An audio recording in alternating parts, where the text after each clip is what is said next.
Hola, bienvenidos. Estamos acá explicando en Aristóteles la doctrina del alma.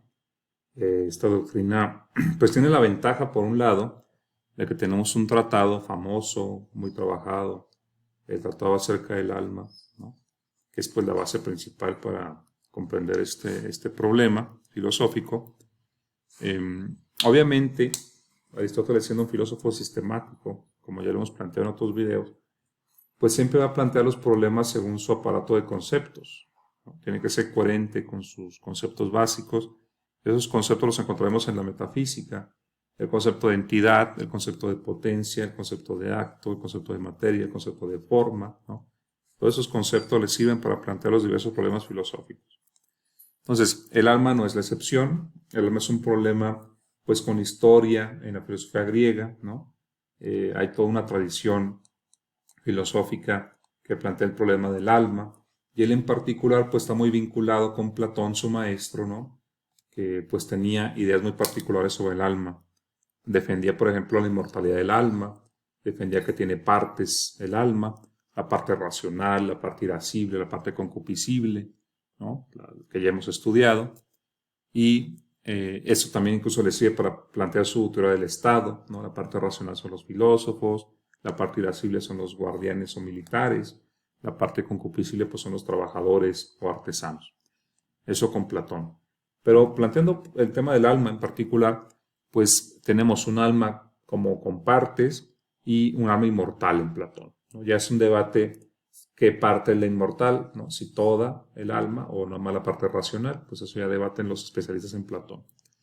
Y esa doctrina de Platón del alma, pues deriva de estas doctrinas órfico-pitagóricas. Sabemos que él se educó con pitagóricos, sabemos que los pitagóricos también defendían la inmortalidad del alma, y también defendían un dualismo, ¿no? En el que el cuerpo aparece como cárcel o como algo que hace impura al alma, y entonces hay como un recorrido de purificación para liberar al alma. El alma es vista como algo que está apresado en el cuerpo. Entonces también Platón tiene esa tradición, ¿no? Recoge esas ideas. Y Aristóteles pues es influido en su juventud por esas ideas, porque pues como saben se educó en la academia. Entonces, esta tradición órfico-pitagórico-platónica del alma inmortal, del cuerpo como cárcel, ¿no? De este recorrido de purificación, pues son el background de Aristóteles. Pero él, en su esfuerzo metafísico, que él llamaba filosofía primera, la metafísica, en su, digamos, su esfuerzo sistemático, filosófico, pues llega a una doctrina metafísica diferente, ontológica, diferente a la de Platón. Platón sabemos que en su postura, pues divide el mundo en el mundo, divide el mundo en cierto sentido: el mundo sensible y el inteligible, o planos de realidad, si le queremos llamar así, el plano sensible y el plano inteligible, de manera que los seres sensibles no son sino copias, imitaciones o participan de las formas, que es lo que realmente es, las formas, eidos, ¿no? Entonces, el plano de las formas, ¿no? Es el sustento ontológico del plano sensible. No hay que dejarse engañar por el plano sensible, sino que hay que remontarse a las formas, más o menos así es lo que plantea Platón. Y el alma es lo que nos permite remontarnos a las formas, porque como que pertenece a ese otro plano de las formas, ¿no? Entonces, esta división del mundo o de la realidad en esos dos planos, el sensible y el inteligible, se traduce también en una división en el ser humano entre su cuerpo y su alma, ¿no? El alma pertenecería a ese plano superior y ese ya tendría que remontarse, ¿no? Aristóteles, en su metafísica, pues ya vemos que supera ese dualismo de la realidad, esa fractura de la realidad entre sensible e inteligible. Para él no hay formas separadas. La crítica que le hace a Platón niega esa doctrina de las formas como separadas de lo sensible. Él sostiene que lo que hay son entidades, y las entidades son compuestos de materia y forma, ¿no? Entonces, las formas son una de las cuatro causas, la causa formal de la entidad, que es lo que realmente existe, la entidad primera, el individuo, el compuesto de materia y forma. Entonces, lo universal está en lo individual, ¿no? Lo universal es el principio determinante de la materia para generar un individuo, planteándolo así, ¿no? Entonces, por ejemplo, en mí, que soy una porción de materia, pues está lo universal, ¿no? El ser humano universal está en mí expresado como individuo. Es mi forma, ¿no? En ese sentido, mi esencia, también llamada, ¿no? Entonces, eso es muy diferente a Platón. Pero ¿en qué deriva esto? Pues si no hay una división en dos planos, el de lo sensible y el de lo inteligible, ontológicamente hablando, no existe esa división para Aristóteles. Lo que existe son seres individuales que en sí mismos está la materia y la forma, haciendo como sinergia, ¿no?, en las entidades.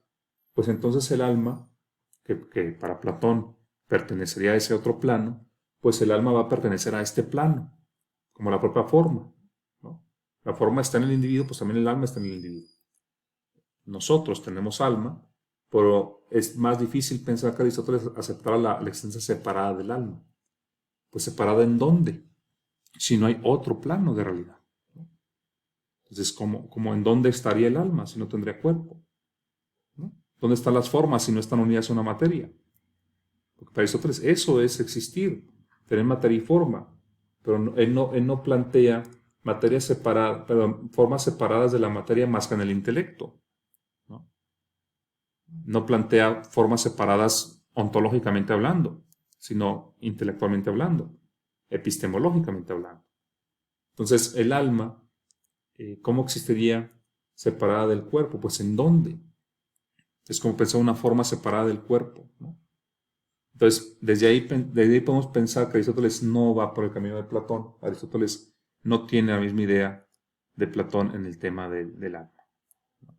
Bueno, vamos a comenzar. ¿Qué es el alma? Porque ya hemos adelantado un poco los temas, ¿no? Ya hemos dicho entonces que la psique, el alma, es un elemento inmortal. Ese tema está en el diálogo Fedón. Tenemos partes del alma. Cada una tiene su función. Lo vemos en la política. Aristóteles en un principio debió haber suscrito esa teoría del alma de Platón como algo inmortal, etcétera, divino, ¿no? Pero sabemos que construyó su propio sistema y tenemos su tratado del alma o acerca del alma, donde vemos los temas del alma en Aristóteles, ¿no? Es la fuente principal.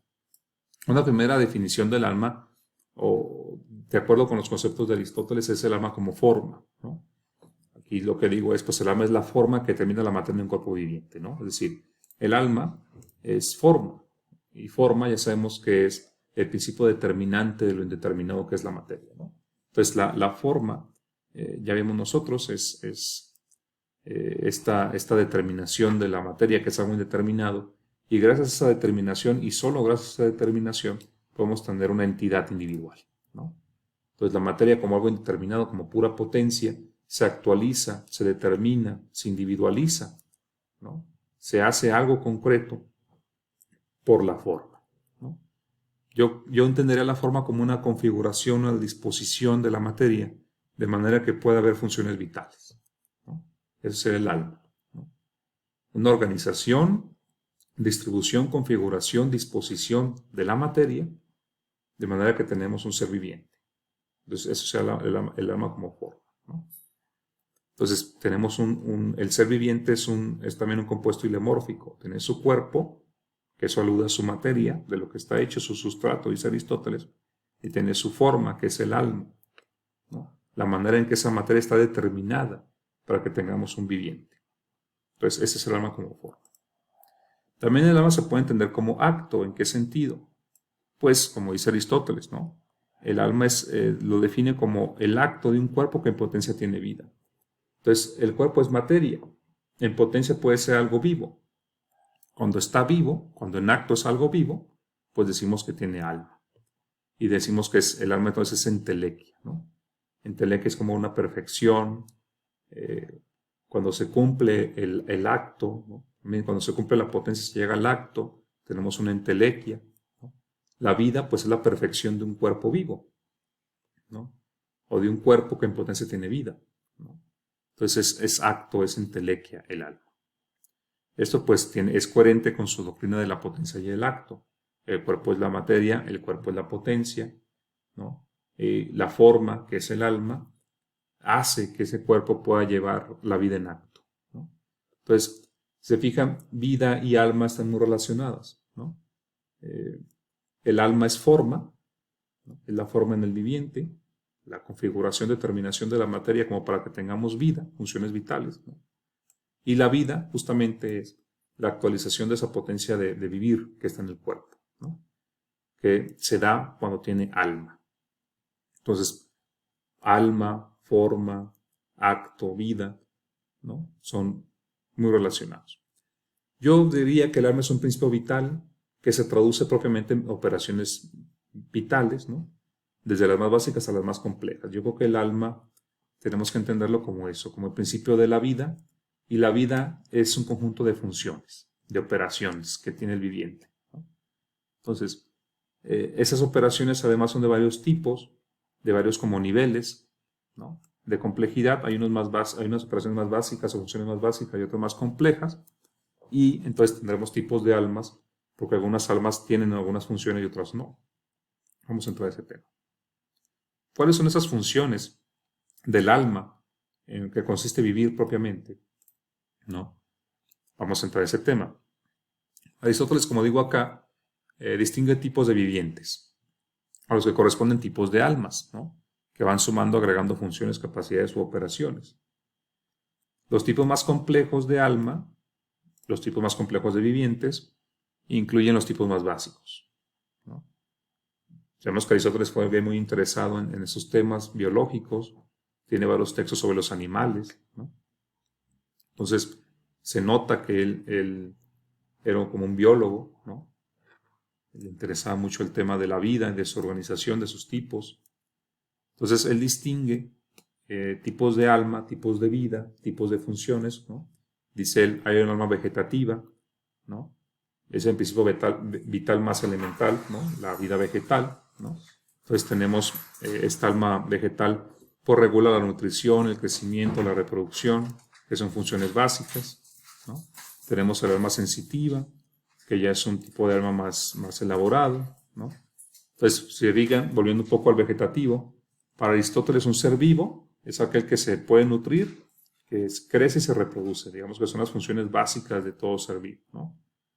Ya, si tenemos un alma sensitiva, un principio vital sensitivo, denominado así, pues ya agregaríamos a esas otras, nutrición, crecimiento y reproducción, agregaríamos la sensación, que es un tema importante en Aristóteles, la sensación. Yo entiendo esto de la siguiente manera. El alma vegetativa es capaz de nutrirse, ¿no? De incorporar materia del mundo exterior para crecer, ¿no? Por ejemplo, la alma vegetativa. Todos los seres vivos tienen ese tipo de función, se pueden nutrir. Pero ya el alma sensitiva incluye el mundo externo de otra manera, no incluye la materia, sino la forma, dice Aristóteles. O sea, el alma sensitiva no solo se puede nutrir, incorporar materia externa, sino que también puede tener sensaciones, que es una manera de captar formas, no materia, del mundo externo, ¿no? Forma sensible, porque Aristóteles distingue entre forma sensible y la forma inteligible, ¿no?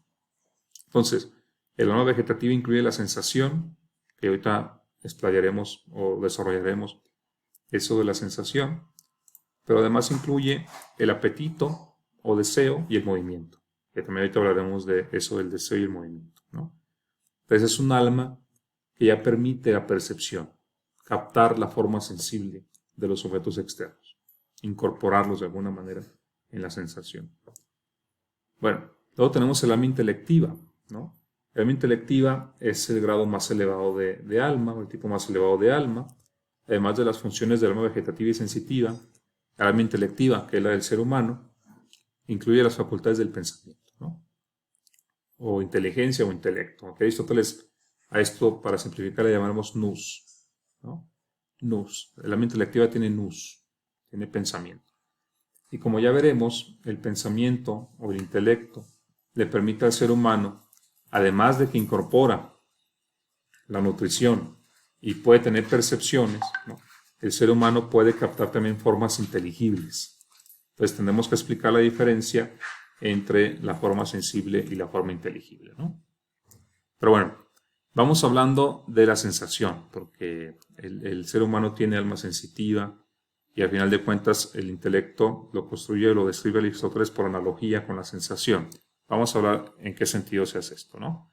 Bueno, para Aristóteles la sensación, el alma sensitiva, perdón, tiene facultades en potencia que se actualizan cuando se reciben las sensaciones, ¿no?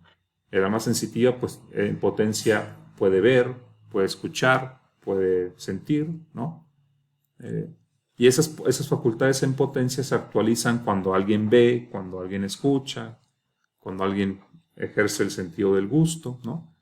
Entonces, al enfrentarse con el objeto sensible, pues se actualizan esas facultades en potencia, ¿no? Entonces, si se fijan, pues el alma, digamos, tiene como potencias, ¿no? Y se actualizan en la sensación. Entonces, podemos distinguir en la sensación la potencia del acto también, ¿no? En ese sentido. Podemos distinguirlas cuando tenemos una sensación, una facultad en potencia, y la sensación es cuando se actualiza esa potencia. Bueno, entonces, continuando. Además de esas facultades en potencia y en acto, tenemos el sentido común. ¿Qué es el sentido común? Pues para Aristóteles, y luego también esto lo encontraremos en filósofos empiristas, hay información del mundo externo que captamos con varios sentidos a la vez, o combinando la información de varios sentidos, no solo de uno. Por ejemplo, la magnitud o el movimiento se captarían no solo con una facultad, sino que se captarían, digamos, con la combinación de varias facultades, ¿no? Varias sensaciones. Por ejemplo, el movimiento Aristóteles lo relaciona con la visión, pero también con el tacto, ¿no? Por ejemplo, ¿no? La magnitud también tiene que ver con el tacto y con la visión. Entonces, para Aristóteles hay una serie de informaciones sobre el mundo externo, ¿no? Que nos llegan solo por combinación de sensaciones. Eso también lo vemos en John Locke, es interesante, ¿no? John Locke también dice, pues a final de cuentas todo viene de sensaciones, ¿no? Pero pues hay ideas simples, que son sensaciones, digamos, de un solo sentido, ¿no? Ideas secundarias le llama John Locke, en las que ya se involucra más de un sentido, ¿no?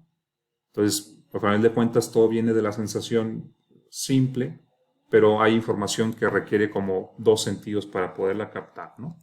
Entonces eso le llama sentido común, como que unifica información de varios sentidos, de dos o tres sentidos o más, para llegar a información del mundo externo. Le llama sentido común, que es diferente al sentido común que pensamos ahora, ¿no? Sentido común se refiere a esto, unificar sensaciones para llegar a una información más profunda del mundo externo. Aristóteles también plantea como facultad en el alma sensitiva a la fantasía o imaginación, que en general podemos pensarla como esa facultad de generar imágenes aunque el objeto no esté presente, ¿no? O sea, estos fantasmata, los griegos le llamaban fantasmata o fantasmas, a estas imágenes que aparecen en la mente sin que esté el objeto al que pertenece. Podemos imaginar, o sea, generar imágenes por nuestra cuenta sin necesidad de que el objeto esté ante nuestros ojos. Esa es la imaginación. Es una facultad importante en Aristóteles, es todo un tema la imaginación en Aristóteles y su función, porque parece también esta imaginación o fantasía pues ser como estar en medio de la sensación y el intelecto. En esta escala de facultades, sensación, intelecto por arriba, la fantasía como que está a medias, ¿no? A medio camino. Para Kant, por ejemplo, es interesante, la imaginación es como el vínculo justamente entre lo sensible y el intelecto, ¿no? O lo inteligible, ¿no? La imaginación produce, dice Kant, como esquemas, ¿no? Esquemas de lo sensible para que puedan ser traducidos a lo inteligible, ¿no? Entonces, bueno, ya la fantasía e imaginación es por sí un tema, pero por ahora diremos simplemente que es esta capacidad de tener imágenes sin que el objeto correspondiente esté presente, que se ve, por ejemplo, en los sueños, dice Aristóteles, ¿no? Esa facultad de la fantasía o imaginación. Tenemos la memoria, pues yo creo que también es un tema por sí mismo la memoria, ¿no? Esta facultad de almacenar o conservar imágenes sensibles, ¿no? Que luego podemos recordar, traer otra vez a la conciencia, ¿no? Entonces, son varias facultades que Aristóteles atribuye al alma sensitiva. Relacionado con todo eso, pues tenemos también el apetito o deseo. Dice él, bueno, pues la sensación provoca placer o provoca dolor, dice Aristóteles, ¿no? Entonces, el apetito de lo placentero, de la sensación placentera, pues es el deseo. Y el alma sensitiva también siente deseo, ¿no? Pero además el alma sensitiva también es capaz de mover el cuerpo, ¿no? Es decir, el movimiento, el desplazamiento, se refiere a eso, ¿no? Entonces es un alma como forma y como acto. Como forma la podemos describir como una configuración, una determinación de la materia, una organización, si quieren, de los órganos del cuerpo, una organización, ¿no? Que permite estas operaciones. Eso como forma. Y como acto, pues acto de qué? ¿En qué consiste el acto de vivir en esas operaciones? En el caso del alma sensitiva, vivir, además de las funciones del alma vegetativa, consiste en esto, ¿no? Entonces, es el alma como forma y como acto de vida, ¿no? Bueno, pero además del alma sensitiva, del alma vegetativa, tenemos el alma intelectiva, ¿no? Que es el más elevado, ¿no? El más elevado tipo de alma, que reúne las funciones del alma vegetativa y las del alma sensitiva, pues además le va a sumar el pensamiento, ¿no?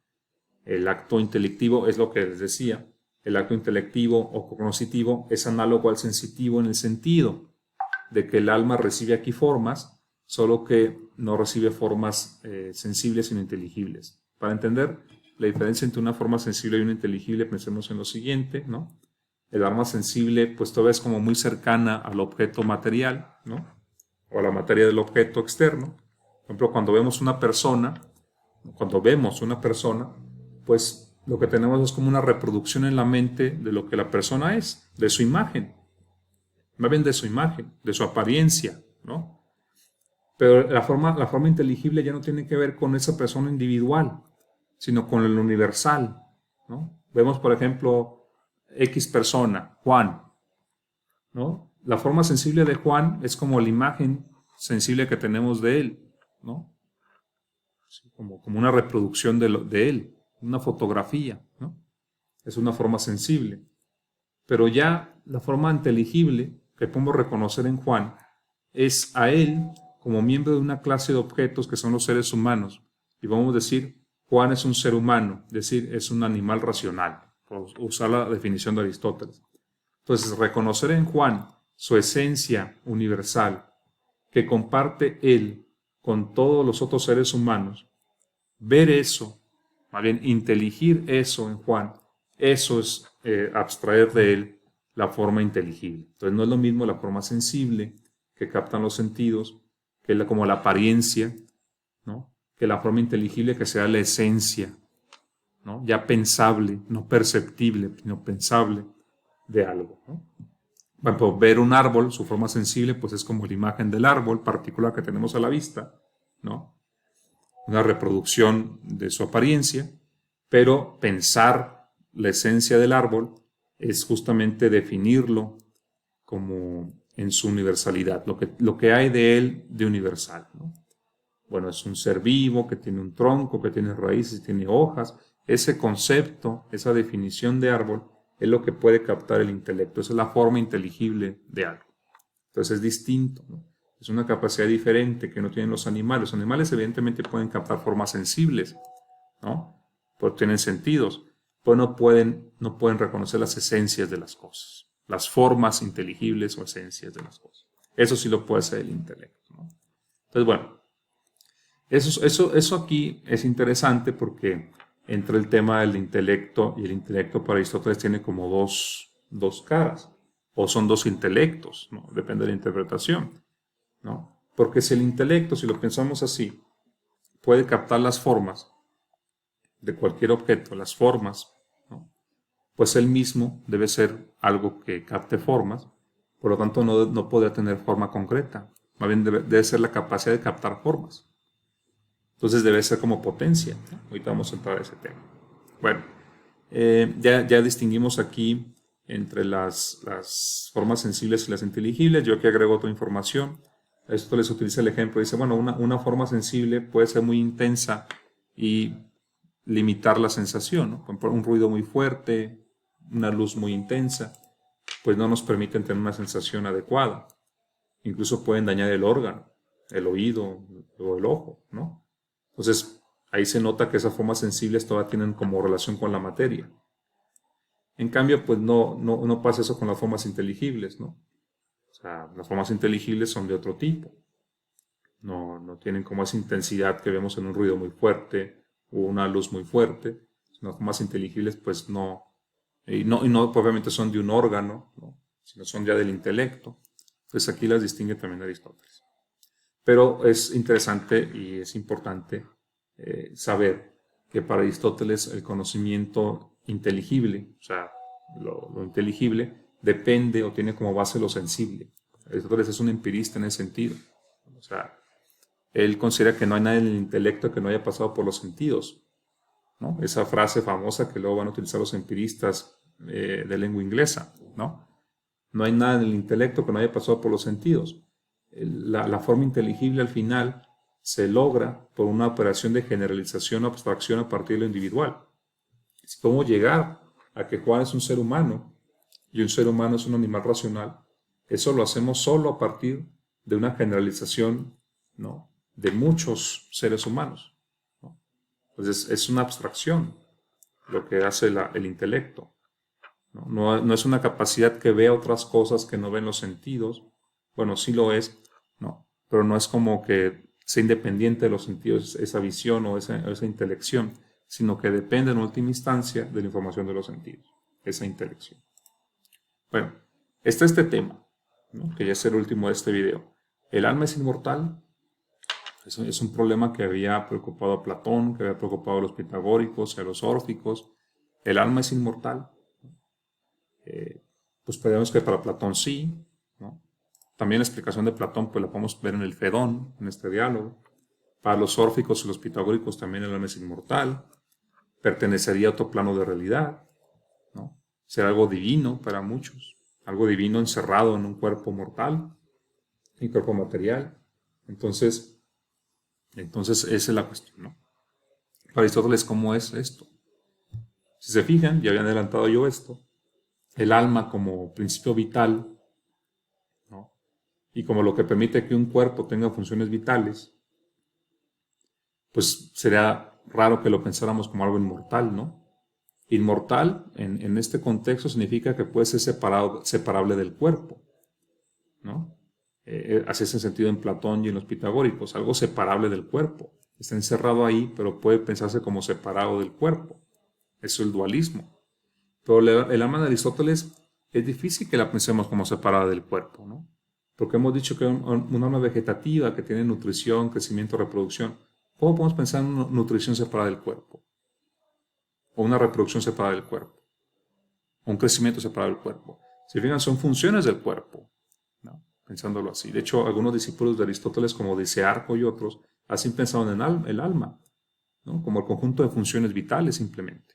Incluso definen, pues el alma es la salud, el funcionamiento correcto del cuerpo, casi como la armonía de las partes del cuerpo, como pensaban los pitagóricos que aparecen en el diálogo Fedón, ¿no?, en algún sentido.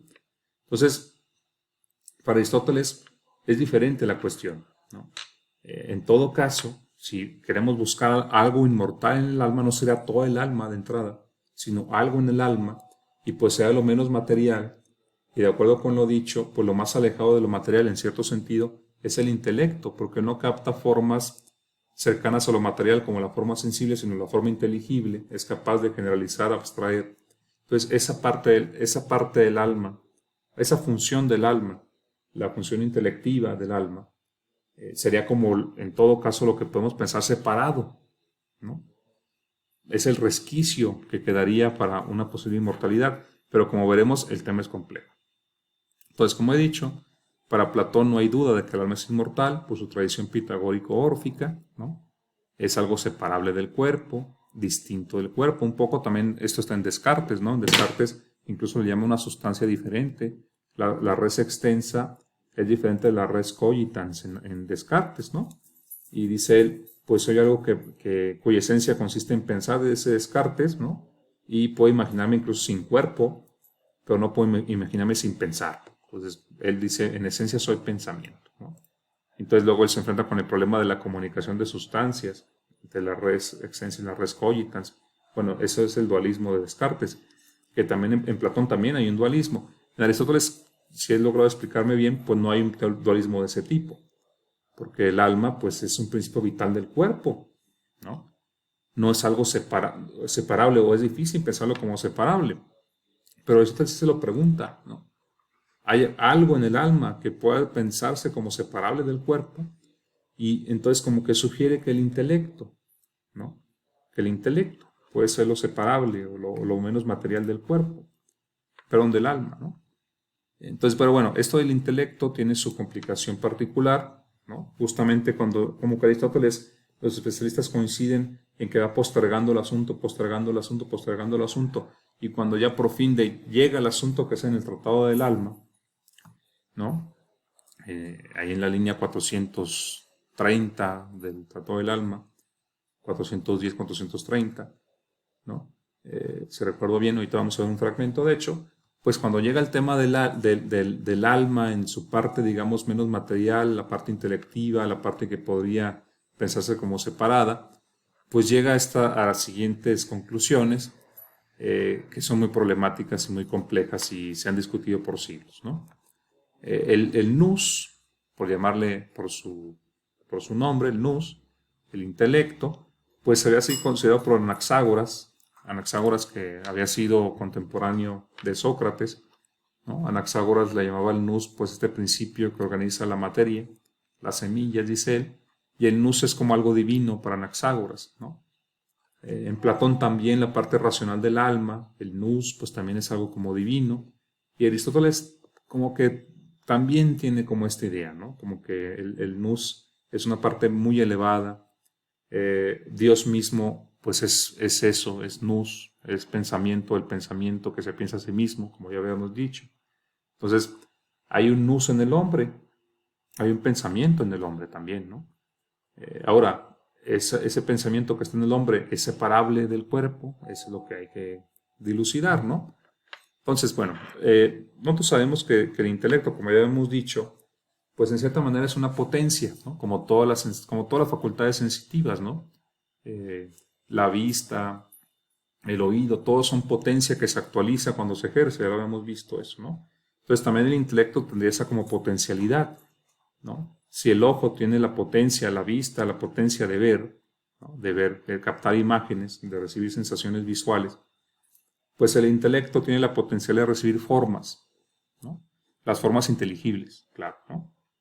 O sea, el intelecto es capaz de recibir, de captar las formas inteligibles de las cosas, ¿no? Las esencias de las cosas. Dice Aristóteles, bueno, si el intelecto es capaz de recibir las formas inteligibles de las cosas, pues en sí mismo, es una conclusión a la que él llega, no debe tener forma concreta, debe ser potencialidad, ¿no? Para poder recibir las formas de las cosas. Entonces, aquí llegamos al siguiente problema, ¿no? Si el intelecto no puede tener forma concreta para poder conocer, porque debe ser capaz de adquirir cualquier forma, pues no se parece como a la materia, ¿no?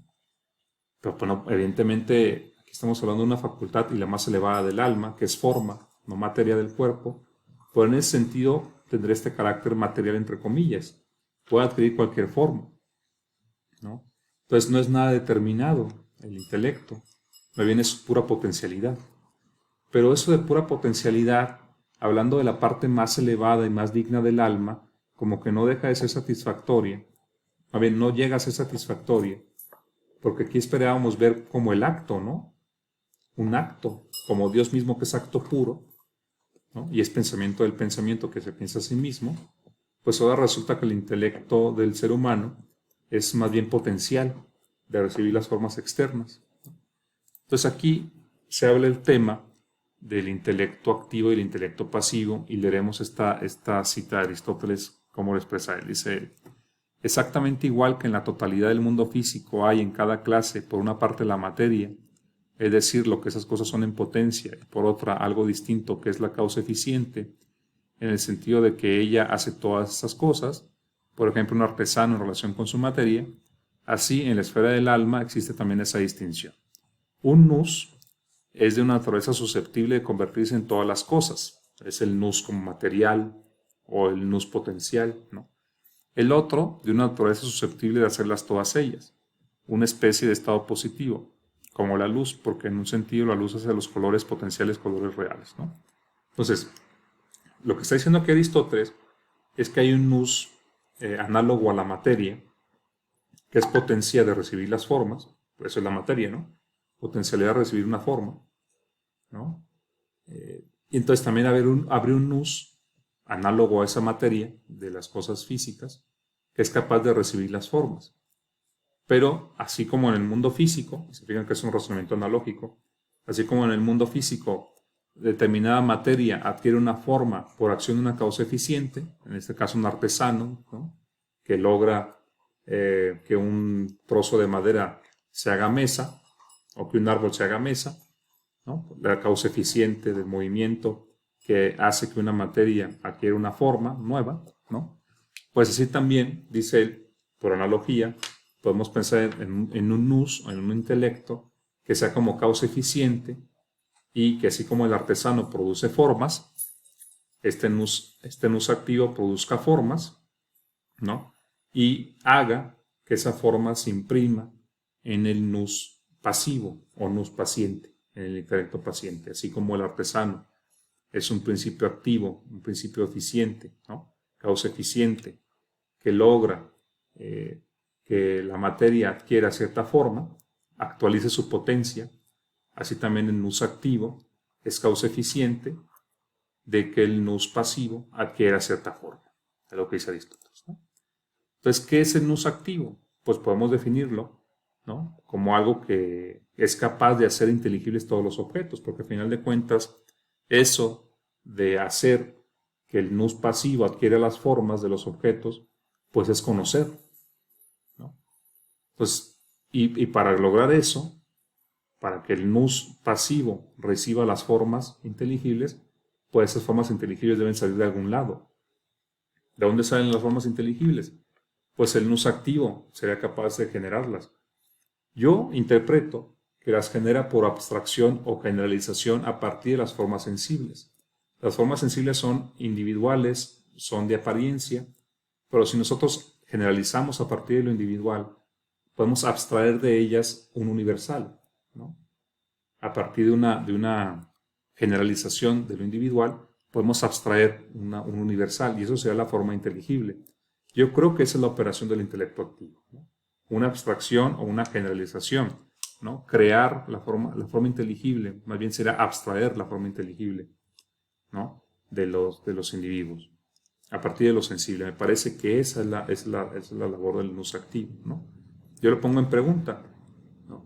El nous activo, digo, sería capaz de hacer inteligibles todos los objetos, como una luz, dice Aristóteles, de crear o generar las formas inteligibles a partir de las sensibles.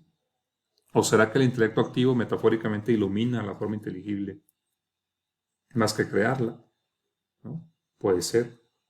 Es decir, es una luz que permite ver la forma inteligible a partir de lo sensible. También puede ser esa la interpretación.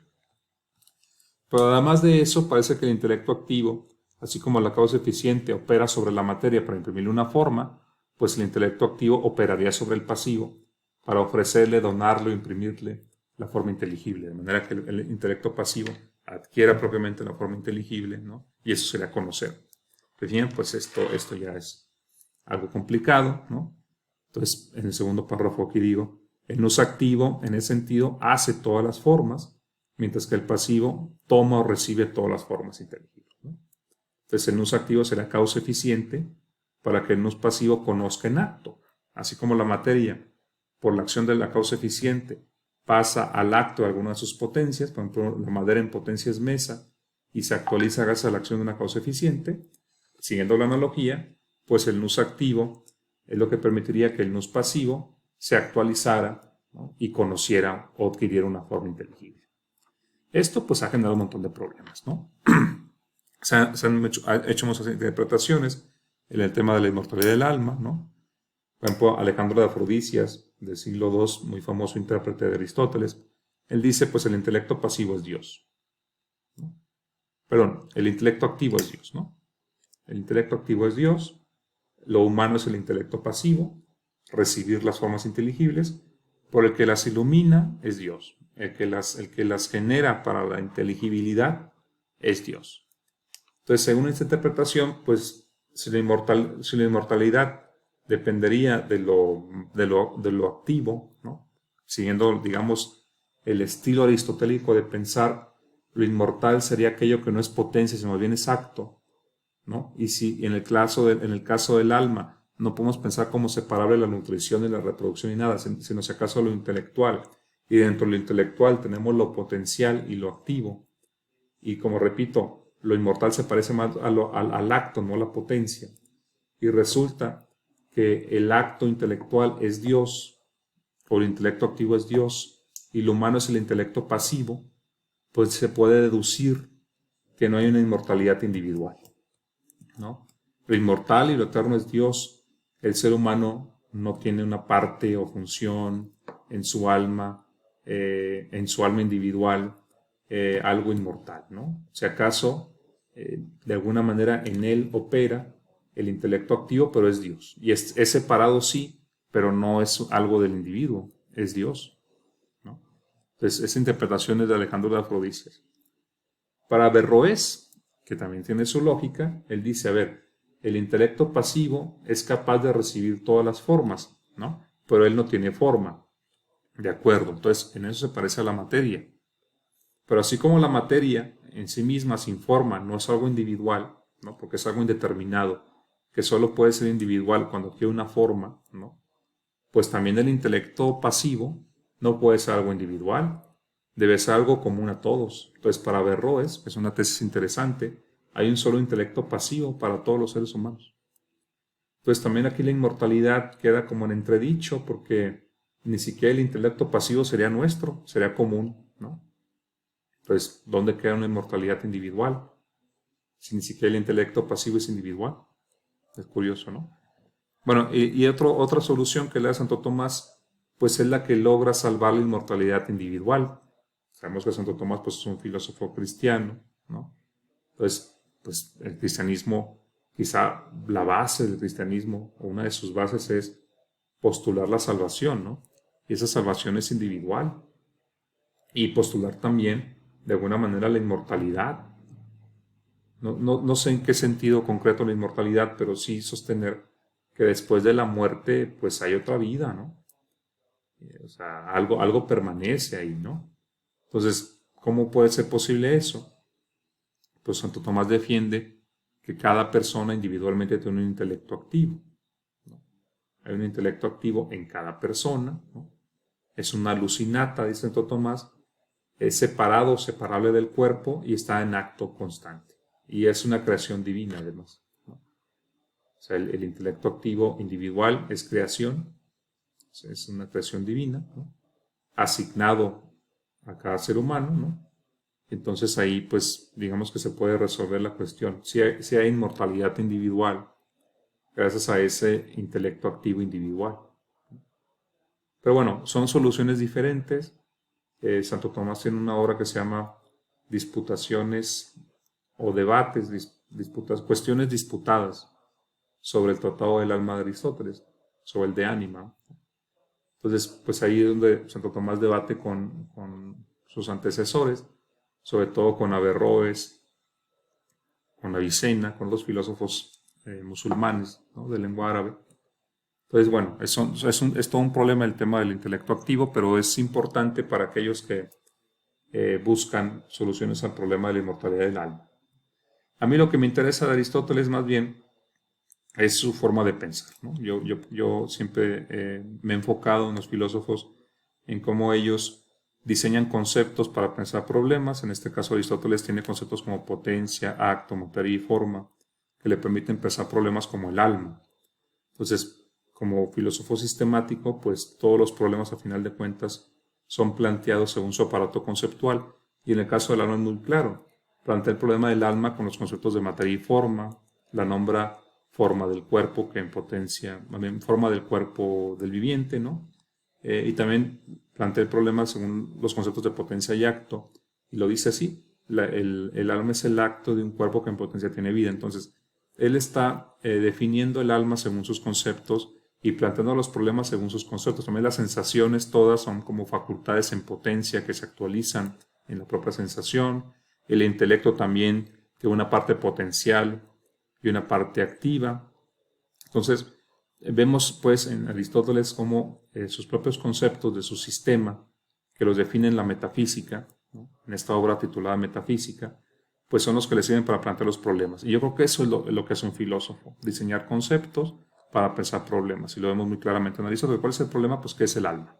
Y la respuesta es, pues es forma del cuerpo o es el acto de un cuerpo que en potencia tiene vida. Entonces, el problema está planteado y la respuesta se hace con conceptos diseñados para pensar, que esos son los conceptos, herramientas para pensar.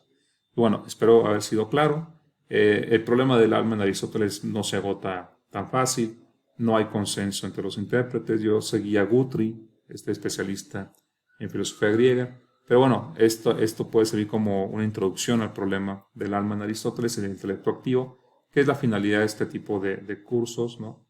Son introductorios a la filosofía griega. Les agradezco mucho y nos vemos en el próximo video.